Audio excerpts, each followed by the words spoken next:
So, hello mga katoma. Welcome to Toma Sessions. I'm your host, Richie, and we are here again for another exciting episode of Toma Sessions. Now, of course, for those who don't know yet, Toma Sessions is made of two words. Toma, which means to drink, and sessions, it's a meeting or a bonding session, basically.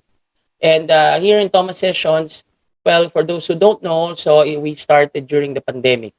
This is the fruit of the pandemic season because we follow basically three core values, which is be inspired, be informed, and be involved. At the end of the day, guys, I've been bartending for maybe 2 decades now. But with this situation that we're in, I don't want this lovely profession to disappear just like that. Despite being the most affected since we're in the hospitality industry, and it's nice to know, that one of the things that the pandemic um, made is the connectivity, with regards to people all over the world, and of course just right now, as you can see on your screens, we have a very, I would say, in the bartending circuit, if you are really a bartender, and well, not really a bartender, but if you are a hardcore bartender, or if you are into books, or if you're really a fanatic, you would know this person that we are going to interview in a few minutes. Now, as a bartender, one of the things that I realized is that as you go deeper in the profession, you start being curious, you know, because it's just like a relationship. As I always say, bartending to me is a relationship because it started like a crush, it started like a fad.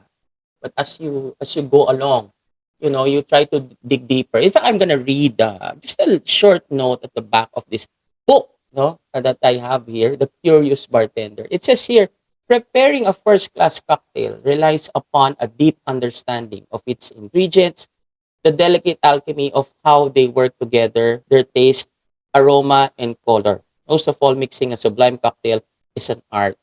So basically, for me, I didn't start with that.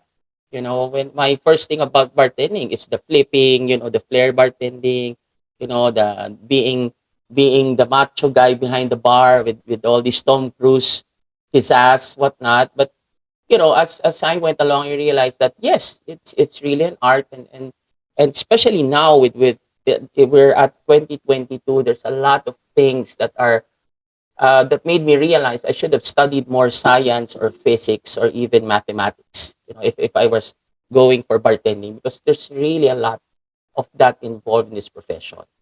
And well, actually, to cut to the chase, and we are lucky to have our guest because he made a book, or he wrote a book called The Curious Bartender, which I'm pretty sure in the Philippines, he has a lot of following, and this is the real thing, and we have him here right now.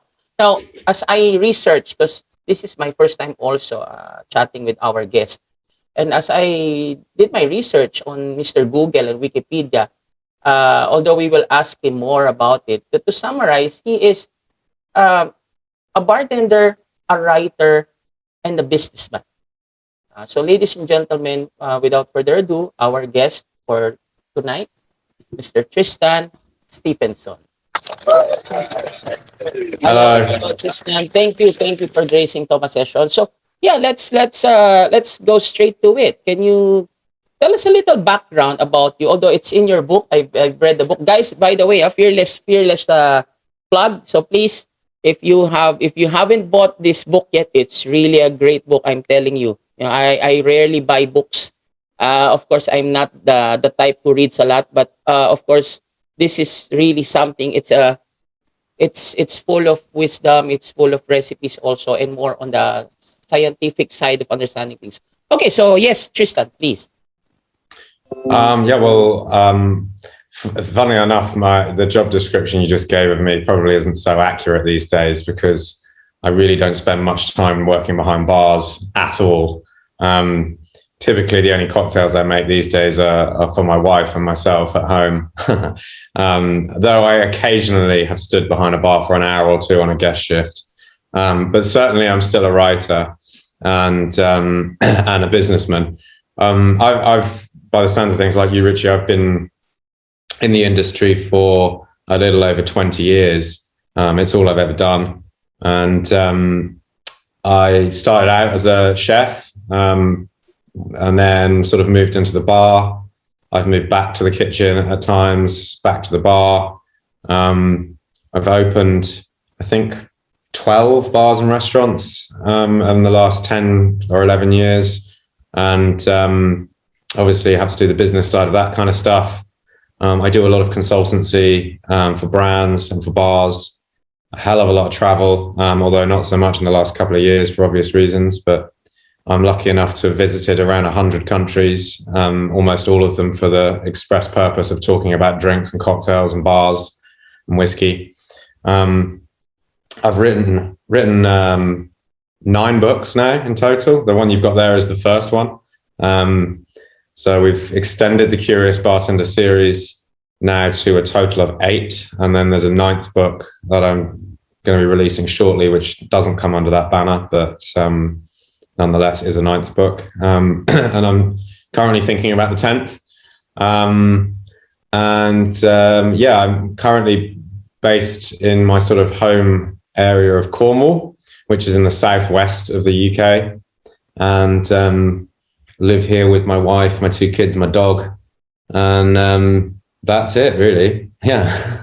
Okay. Yeah. Well, actually, yes. Cornwall. No, I've been reading also, and I've been checking out your Instagram. And for those that didn't know, Cornwall is in the UK. I haven't been to that part of UK myself, but this is one of the great things about talking to our friends across the globe. You get to know certain cities, and then when you connect to them, actually, this is a good way of when you read a book just like this and you talk, or maybe you guys would watch the whole video in its entirety, then you get to relate with the words on the book. Because correct me if I'm wrong. Sometimes that's the thing also when I'm watching movies or maybe reading a book.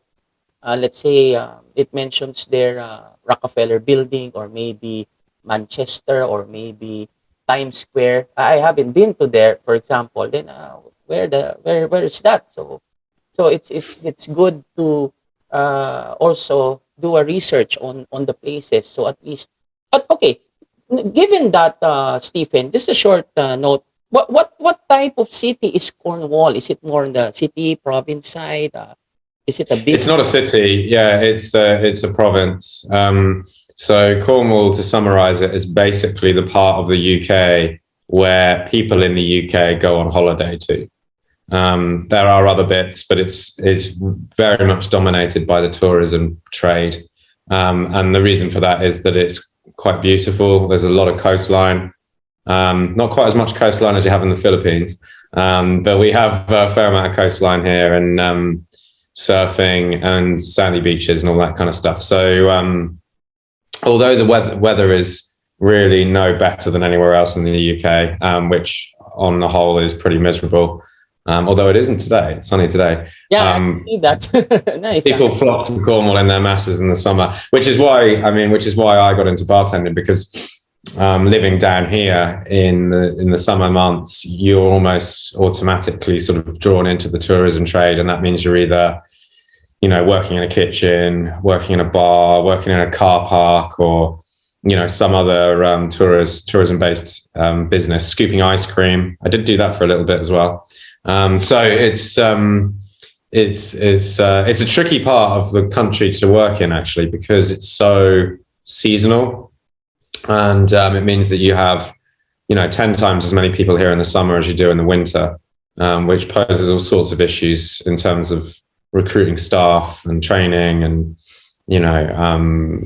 managing guest expectations, because you do half of all your business in like 1 or 2 months of the year. So it's tough, but it's a lovely part of the world, and I'm very fortunate to live here, I think. Nice. Okay. To follow that up, so I was reading in over the internet and the book. It's in terms of the F&B industry, you've kind of experienced, like, you went through the circle of the F&B. You were a chef, you were at the time a barista, you were time Yeah. bartender, right? Did how much of a help was it being a chef first? If Hmm. yeah, when you work as a bartender, or let's just say, what made you cross train or move to another department from being a chef? Yeah. Well, to answer the second question first, the reason I left the kitchen was because I went traveling for a couple of months, and when I came back, my job wasn't available. But there was a new restaurant opening in the town where I lived. So I applied for a position in the kitchen there. They didn't have any space, so I ended up on the bar instead because I needed work. So there was no sort of intention with that transition from one to the other. I wasn't kind of cross training or sort of planning out a career here. It was just like, well, I needed a job. I think though, yeah, it's useful to have worked in both and to have, to have done front of house, bar, kitchen. I mean, I've washed dishes, I've done all of it. And then, I mean, beyond that, like I say, I do consultancy, I own bars, I have investments in brands. I have, a whiskey subscription company. So I've pretty much approached the drinks industry from every angle you can think of, marketing, all of it. But yeah, I think for a bartender, I mean, it's different now, at least in the UK it is. Bars are much better run than they used to be, and they work as much more efficient operations.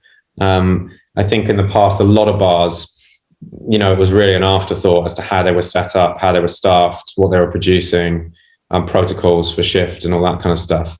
Whereas kitchens have been doing that for a long time. And I think a lot of those strategies and steps in forward planning and preparedness have been adopted by the bars, good bars, in recent years. And so, they're tighter run ships.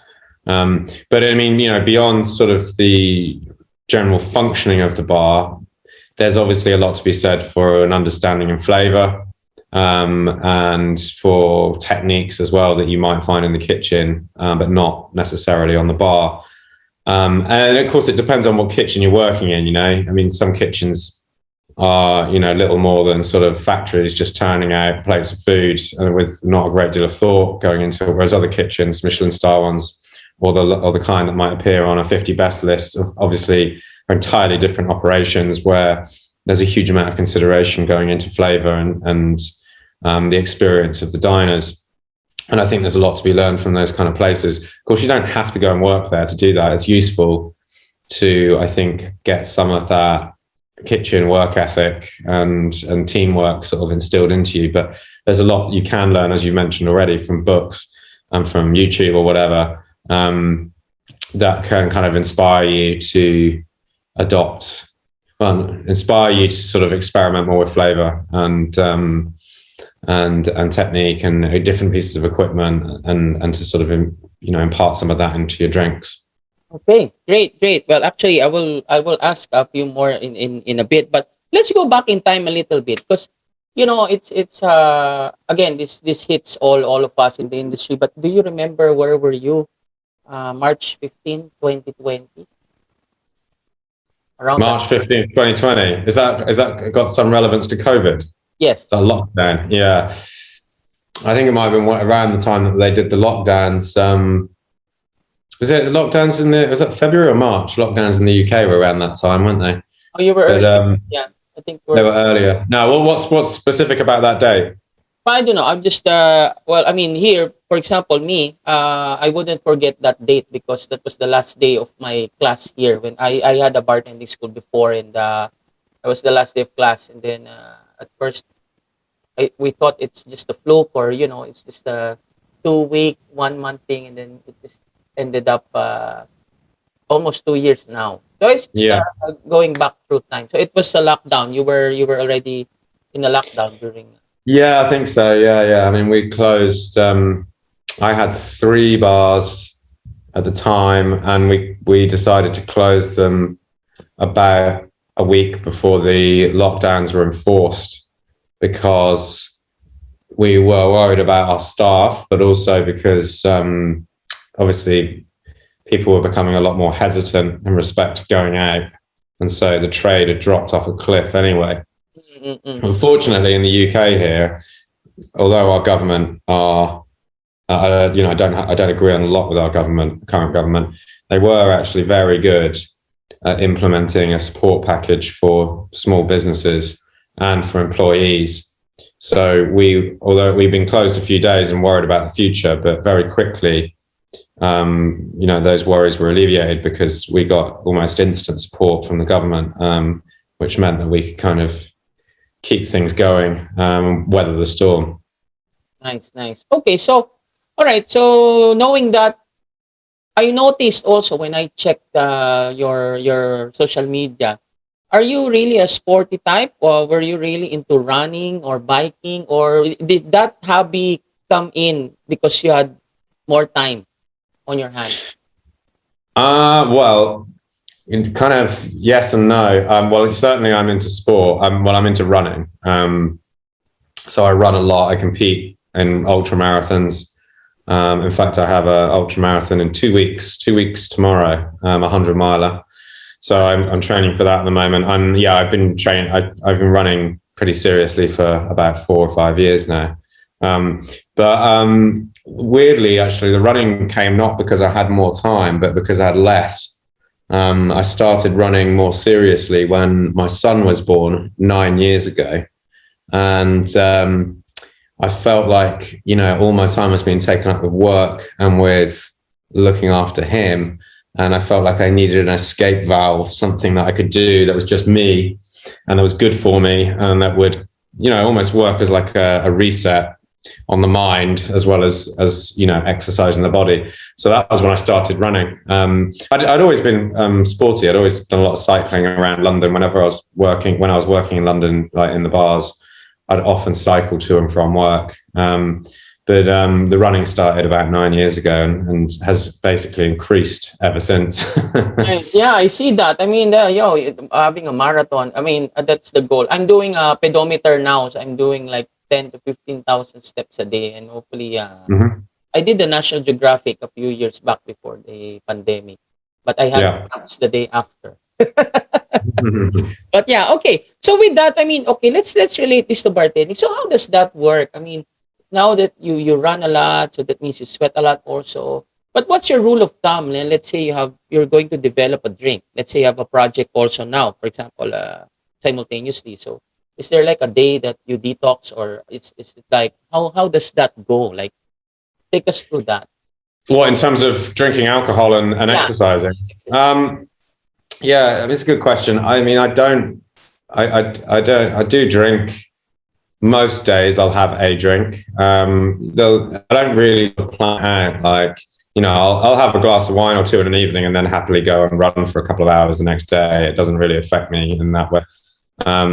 Obviously, if I was drinking a bit more than that, then I might decide that run wasn't going to happen. But I don't really keep too much of a track of it because it's not something that I've ever struggled to kind of keep in check. And I realize there's some people, who do struggle with that, and things can escalate and snowball out of control. I'm fortunate, and that's never really been an issue for me. If I drink too much, then I really don't feel like drinking again.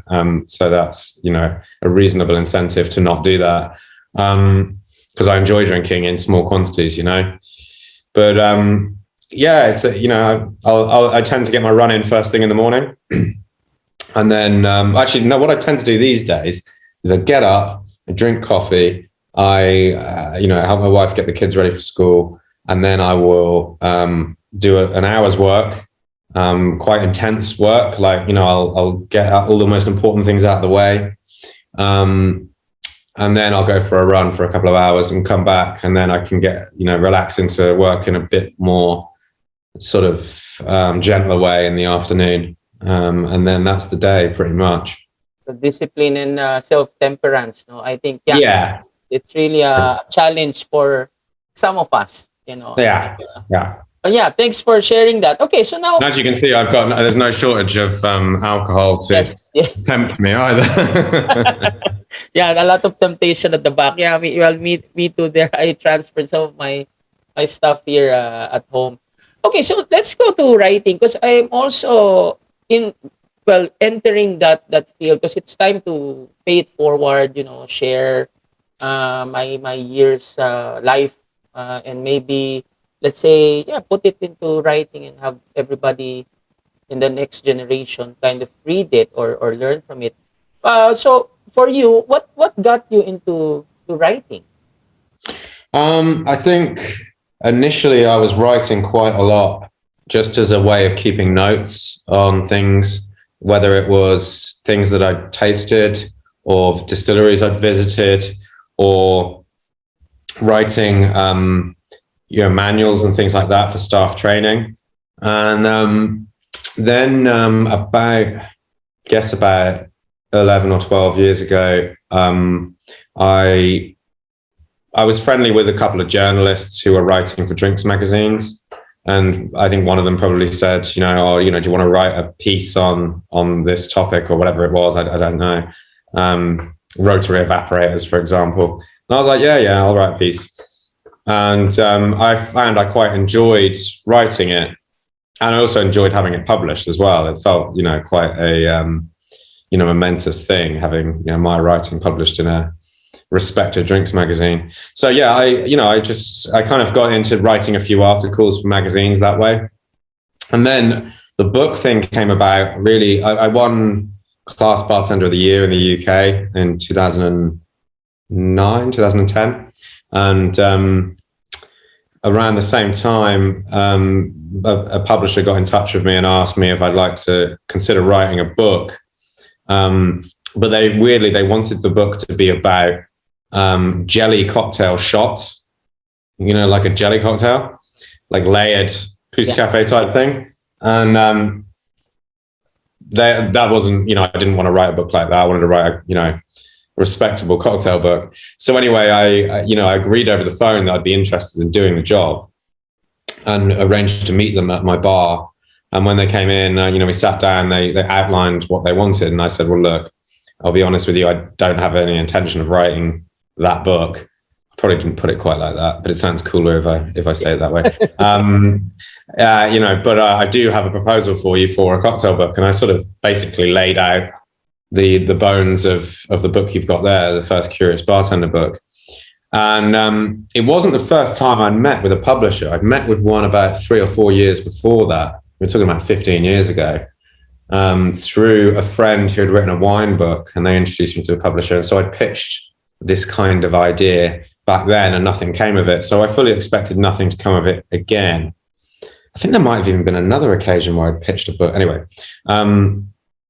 and nothing did come of it for a month or two. And then weirdly, I just got an email from this lady, Julia Charles, who is still the publisher of my books today, just saying, look, we want to go with it. We want it to be 200 pages.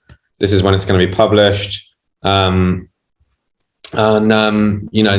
is what we expect from you. This is what we're going to pay you, and that was it. And the next thing I know, I'd sort of been in the publisher's office, signed a contract, and I was on my way to writing my first book. So it was a fair amount of luck, really, and I think probably a fair amount of ambition too. I think it would have been easy for me to sort of, sell myself short and think, I don't know if I can do this, because embarking on writing a whole book's quite daunting, and as it should be, because it's a big project.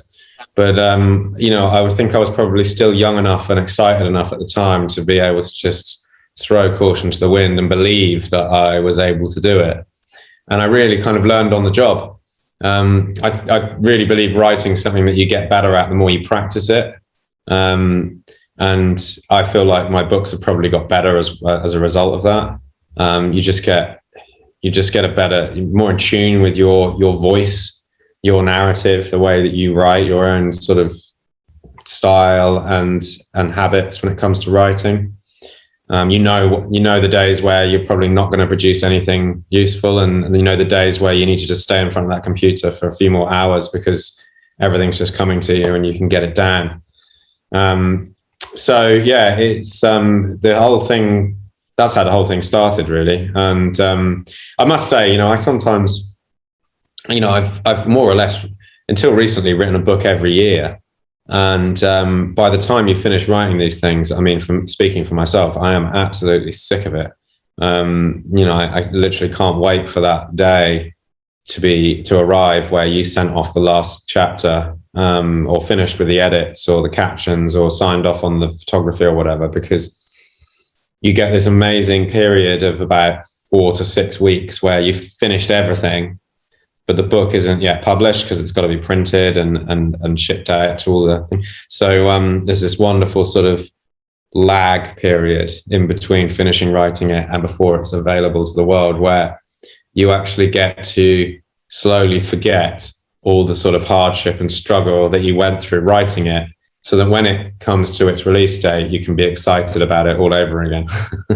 Yeah, no, well, I agree. In fact, well, the way you were talking about your story, I mean, I think one of the crucial parts with writing the book on based on your end, that you were pretty well. You were saying you pitch, you pitch, you pitch, but what gave you the?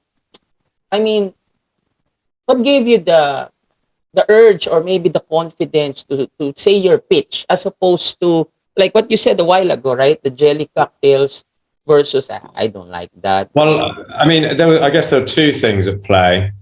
One of them was that I felt there was a massive gap in the market for a book of this nature. I mean, you look at the cocktail books that are around now, and most of them are similar to the Curious Bartender book. You get a recipe and it has a few paragraphs of description and instruction with it, and quite a lot of detail around each cocktail. And usually these days, not hundreds of cocktails in the book. You might get 100 drinks.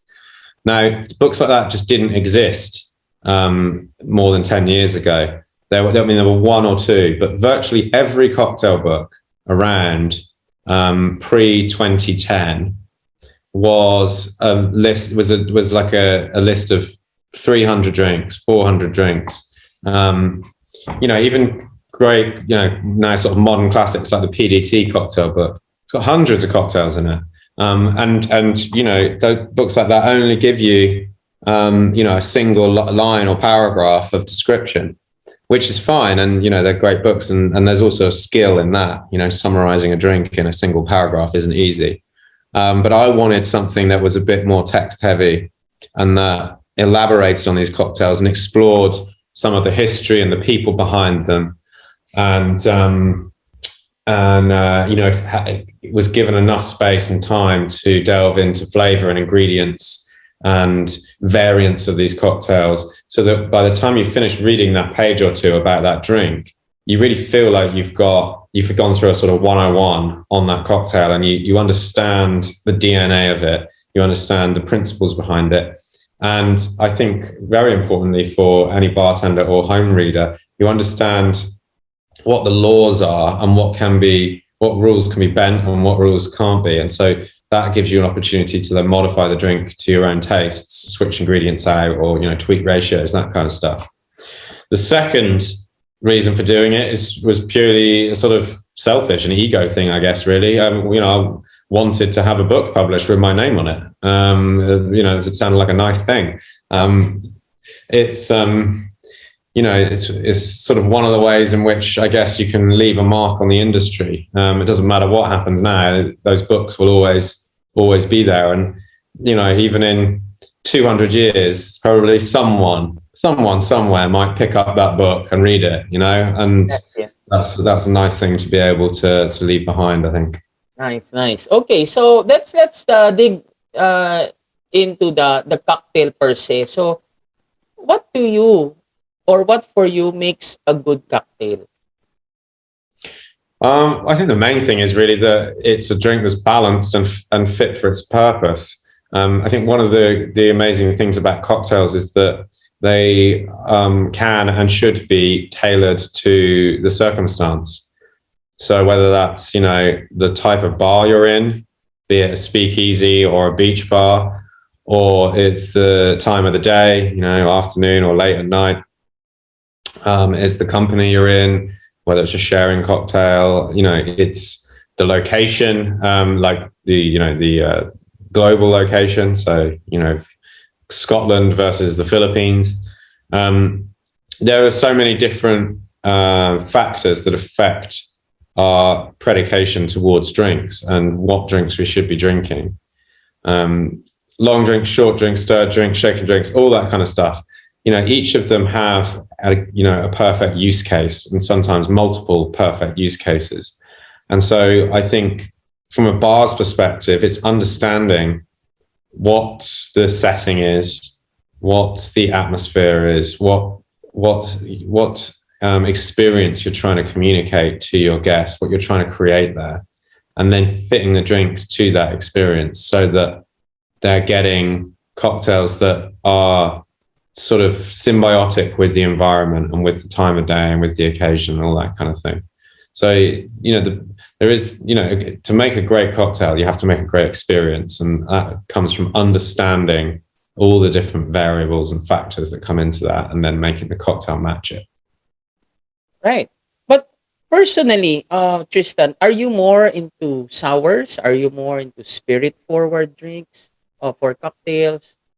Do you have a specific preference? No, well, I don't, because it does depend on the situation. I mean, if we were sat on the balcony, on a hot sunny day overlooking the sea, you know, I'd be wanting a fizz or a sour maybe, or a daiquiri or something like that.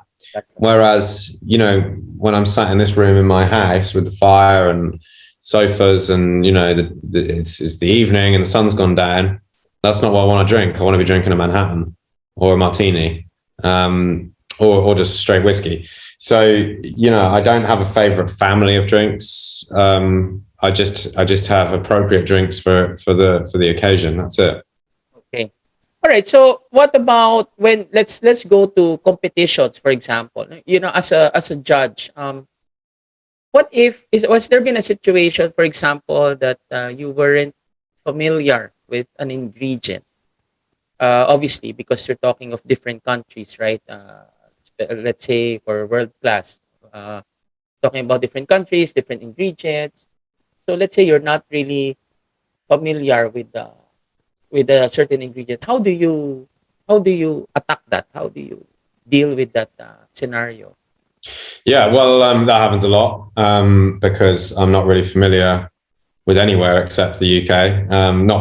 Obviously, there's a spectrum of familiarity. There's some countries I've visited quite a few times, but I still wouldn't consider myself especially familiar with them when it comes to ingredients and the food and drink history. So, but it's one of the joys of judging cocktail competitions in foreign markets, because you are almost getting a kind of guided tour of the food and drink preferences of that nation from experts in the field for free. In fact, usually I'm getting paid for it. It's good. I mean, in terms of addressing my unfamiliarity with it, I think that the bartender who's competing, that's their opportunity to, you know, educate and to inform me on what it is they're doing. And that's, you know, that should be part of their process. I mean, let's imagine we're doing world class in the Philippines. I would expect a bartender who is competing there to a Filipino judge to deliver a different kind of presentation to if they're delivering it to me, because obviously I don't have the familiarity with ingredients, and there's an opportunity there, isn't there, to be almost like a tour guide of flavor. So, you know, I would never, I mean, I love experiencing food and drink from other places. So obviously if I came to the Philippines, I'd be eating and drinking everything I can get my hands on. Although there might be one or two things that might seem a bit hard. I do know a little. I've never been to the Philippines, but I am aware of some of the dishes out there that are peculiar to a Western palate, shall we say? So I would be doing research in that sense, but really the burden of responsibility comes down to the bartender in the competition to present. All right. Okay. So, okay, let's. I'm curious with a few things also with regards to what's your take on egg versus aquafaba? Yeah. I'm easy with either, to be honest with you. I think there's a lot, made of it. That some people are sort of like, you should never ever put an egg in there. Why would you do that? Whereas other people are like, Aquafaba is horrible. It doesn't smell nice, doesn't taste nice. Don't do it. I don't think either are right or wrong. I think it's down to personal preference and obviously down to the preference of the guest as well. If they indeed have an opinion on it. But for me personally, if I'm making cocktails at home, I'll use egg white. It's a strange thing because I write books with a lot of modern techniques in them, but in some respects, I'm very much a traditionalist when it comes to cocktails. I like classics to be made the way that they were always made, because classic cocktails are in many ways a sort of window into the past. You get to taste them exactly as they were made, and that's why we seek out the original ingredients that we use, old bottles of bourbon or whatever it might be. And so I don't like them being messed with too much. And if they are messed with, then they need to be messed with a lot in order to make a distinction between the old and new. So when sours and stuff call for egg white, I'm using egg white because that's how it was done. Okay, so this is a seldomly asked question. So if you're using egg white, you personally, what do you do with the egg yolk? Oh, good question. That is a good one. Well, I have in the past collected them because you can use them to make ice cream. Obviously, we have they're good for pasta making as well because you tend to use more yolk than you do whole egg in pasta making. So I've used them for that. And then we have a product over here that I'm pretty sure you would not have encountered in the Philippines, though you may have your own version of it, called lemon curd. And lemon curd is basically lemon juice, lemon zest, egg yolk, and sugar cooked down until you end up with a thick, spreadable sort of syrup that's similar to like marmalade or jam, and you spread it on toast. Yeah. Oh, it's really good. Yeah, I think I've encountered that. Okay. Yeah. Because that's one of the things, like if you're not a busy bar, or let's say your kitchen doesn't really use the yolk, what happens to the yolk? Well, normally here, we would save that and add up in the cup noodles. Oh, nice. Yeah. That's a good idea. And at least we don't throw it, and then that's a good shot. Just stir it through the noodles. Yeah, that's excellent. Yeah. And the other one, of course, is mayonnaise or hollandaise or whatever. You can use it for that. Yeah. So okay, no, that's nice to know. Good question though, because no one ever talks about that. It's good. Yes.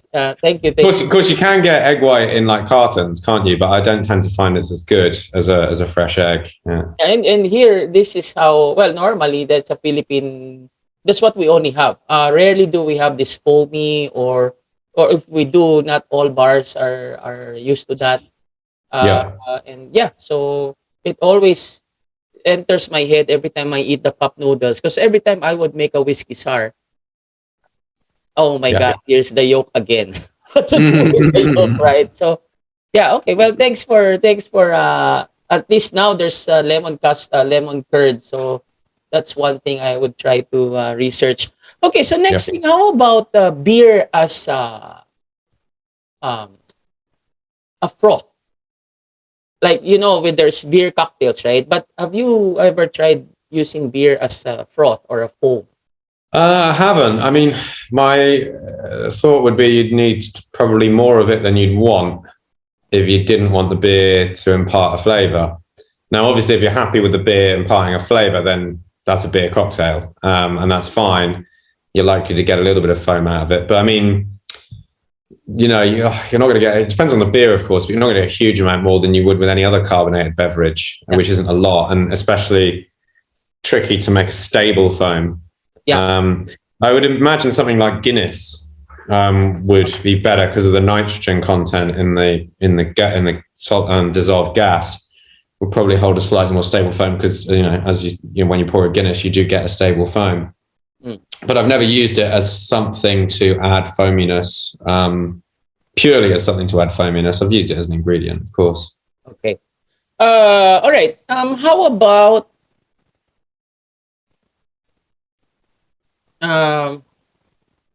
about shaking versus stirred? Do you have, okay, you would say it depends on the situation, right? But let's say for uh, what cocktail can do both? Let's say, Martini. yeah, martini, yes. James Bond, yes. Okay. Are you more shaken or are you more stirred? I'm more stirred. The thing is, it's not really so much a taste or appearance preference in that I tend to, if there's a drink where it could be shaken or stirred, I tend to stir. And the reason for that is that I think I probably enjoy the ritual of stirring more than that of shaking. I like the fact that it takes a minute or two and then I can talk to my guests whilst I'm doing it. Shaking is a bit more antisocial, isn't it? Although it's quick, it's very intense, and you can't have a conversation while you're shaking, not really. Yeah. So I'll tend to stir, and also I think the stirring sort of builds anticipation. As you're stirring that drink around, and you've got friends sat with you, and they're sort of looking at it, you're looking at it, you're waiting for this drink to arrive. It sort of builds the anticipation and maybe makes that first sip a little bit more special. But yeah, in general, I'm more of a stirred kind of person. All right. So with that being said, as a follow-up, do you follow a certain dilution amount with the cocktails you make? Like, for example, well, it's been a long time since I've measured dilution. I used to do that quite a lot. I was kind of obsessed with measuring temperature and dilution. So I don't really follow that. But what I do follow when stirring is a certain amount of time. And this is something that I, discovered some years ago, that most stirred cocktails we're served in bars just aren't stirred for long enough. There's a misconception that if you stir too long, the drink becomes overly diluted, and that's just not true.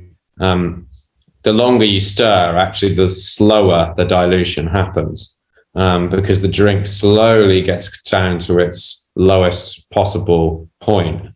For a martini, that's about minus 10 degrees Celsius. And as it gets near that point, you're not really getting a lot more dilution, because the whole liquid and ice combination are reaching a kind of equilibrium. So I worked out that you need to stir for around about 90 seconds with cubed ice to get down to this temperature. And by the way, you can reach that same temperature by shaking a drink for only 5 to 10 seconds. It happens a hell of a lot quicker. But if you only stir for 30 seconds, 45 seconds, you're just not getting down to that low temperature. And you notice it in the drink. So yeah, there's one thing I'd say about stirring cocktails is try and do it for a little bit longer. And even if that means stirring for 30 seconds, letting it sit for 30 seconds, coming back and stirring for another 30, that's better than just stirring it for 30 and straining it out. You've got to remember with these stirred cocktails, they're very seldom served on the rocks. And so, they're warming up from the moment they get into that glass. So you've really got to make them nice and cold. Okay. Thank you for that. Okay, so how about, have you heard or have you tried one of our local indigenous spirits, Lambanog? Have you touched on that? Have you read on that? Which one is it? Sorry? Lambanog. L-A-M. No, I haven't. No. It's distilled coconut, basically. Okay. Yeah, so, all right. It's kind of similar to Baiju. Okay. Presently, I'm doing a research on that. Hopefully, I can include that in some seminars, because it's an untapped I would say market here in the Philippines, although it needs to be thrown out there. Although there are a few countries in the States that are selling well, you guys drink a lot of spirits, don't you? I mean, the gin, Ginebra San Miguel, isn't it? And then you've got one of the best-selling rums in the world as well, I think, haven't you? Yes. Yeah, we Yeah. drink a lot. We drink a lot like fish. We drink like fish. So, uh, but I mean, Yeah. Do you as a nation, like compared to say, I don't know, like Malaysia or Thailand, do you think you drink less beer proportionately because you're drinking so much spirits, or do you just drink a lot of everything? we drink a lot of everything. Mm. Because San Miguel, it has a gin and it has beer here. Yeah. Yeah. So, and the San Miguel portfolio is a lot of brands under it. It's Yeah. all beer, and in fact, it came up with a 0% alcohol and a non-alcoholic beer. So even that market, which is actually I won't touch on that, but the low alcoholic or the low ABV kind of respect, no, they have that. Uh, Yeah. Yeah. yeah, too much, and that's carbs. That's why we're a bit we're more of the rice country. So we have a saying, no rice, no power, right? So of course beer is kind of in that category. So that's why we love beer. Okay, so yeah, but well, just to get it out there because Lambanog, I mean, I believe basically like we have a lot of spirits here on the local side, just like Malaysia, just like Indonesia, just like China. But it takes really more research. I mean, well, in fact, I have I'm chatting with Bastien Poca for the Baiju thing because he's doing that one in China. So I got to put kind of inspired with their advocacy on promoting the local spirits, and hopefully here we do the same in the near future. Take us through your podcast, the Bar Oh, Academy. yeah. Yeah. Yeah, yeah. So about 3 or 4 years ago, Diageo, as part of their Bar Academy website and program, contacted me about doing a podcast. The idea being to sort of add an extra channel of communication for all their education program. It was nice of them to ask. I'm an avid podcast listener myself. I mentioned already I do quite a lot of running, and most of that running is listening to podcasts. So I do like 10 hours of podcasts a week at least. So it was really exciting to be asked to do that, and especially sort of backed by Diageo, who obviously have great access to people and to promote it as well. So yeah, we're in the third season now, I think. I think we must be up to about 40 episodes recorded, and it's great. I mean, we've covered everything. We've got producers on there, we've got bartenders, we've got health experts, we've got foragers, we've got mindfulness practitioners, Yeah, I've seen chefs, all sorts of stuff. So it's not just sort of focusing on people in the industry. It's also interviewing, people like flavor scientists and stuff like that who don't work in our industry, but their work is relevant to what we do and very inspirational. All right. So yeah, check out the Bar Academy podcast through the Adjo page on Facebook. Okay. Can you tell us about your project in Shanghai? Oh yeah.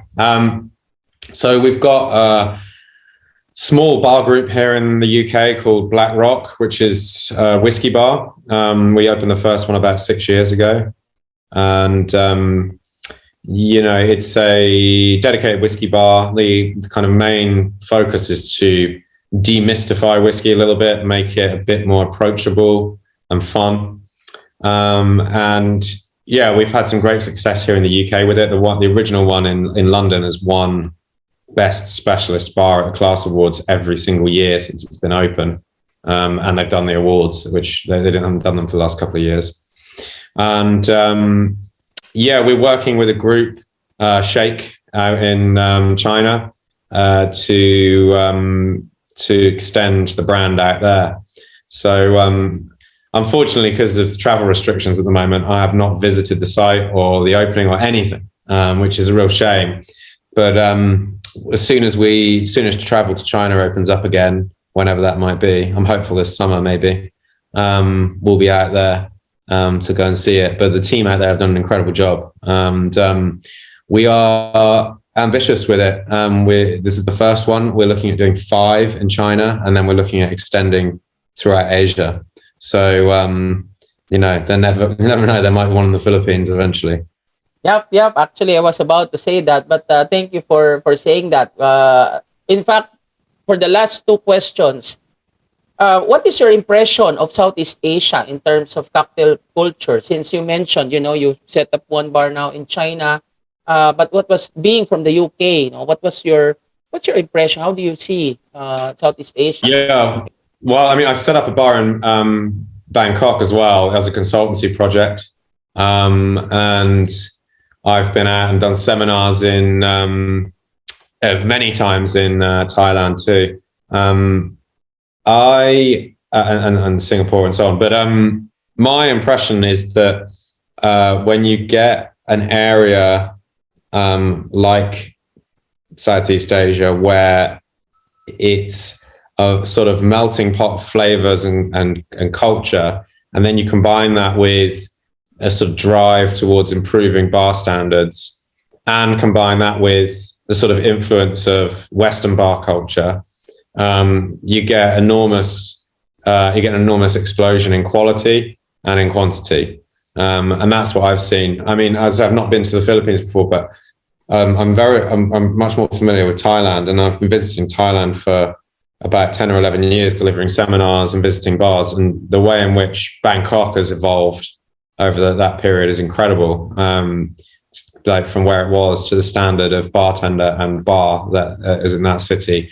And, from what I understand, that's a sort of consistent theme around Southeast Asia. So it's awesome to see and exciting to see, because when for someone like me, travel, you go around London or New York or whatever, and you visit the bars and they're great. And you're going to get good service and great standards and interesting drinks, but they are very much of that area and of that city.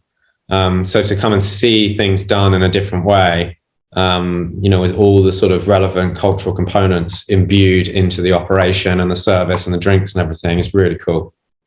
All right. So I think you covered everything. So, Tristan, can you leave like a last inspirational message to our viewers, especially in the Philippines? Yeah. My advice is always pretty much the same. It's like, don't sell yourself short, be ambitious, take every opportunity as it comes, even if you don't think you're capable of doing it, because you can work that out later on. But just do it. Okay. And anything you like to promote apart from The Curious Bartender and the other 9 books? Where can they reach you? Where can they watch you? Any Instagram. I'm Tristan Stephenson on Instagram. I've got a YouTube channel as well, although I haven't put anything up there for a while, but there's plenty of videos on there from the past, so you can have a look at that. That's the Curious Bartender YouTube channel. Yeah. All right. Okay. So thanks, Tristan. We Cheers, did Richie. we did just in time now, but thanks very much. You can have your lunch now. Actually, I know Yeah. it's lunchtime. And you have a good evening, yeah? Yeah. Thank you very much. So there you have it, ladies and gentlemen. Tristan Stephenson, the Curious Bartender, and I hope you learned a lot from our episode today. Beyond bartending, and who knows, maybe one of you viewers out there will have your own, book as well. So, as we always say here in Thomas Sessions, be inspired, be informed, and be involved. See you on the next episode. Toma na.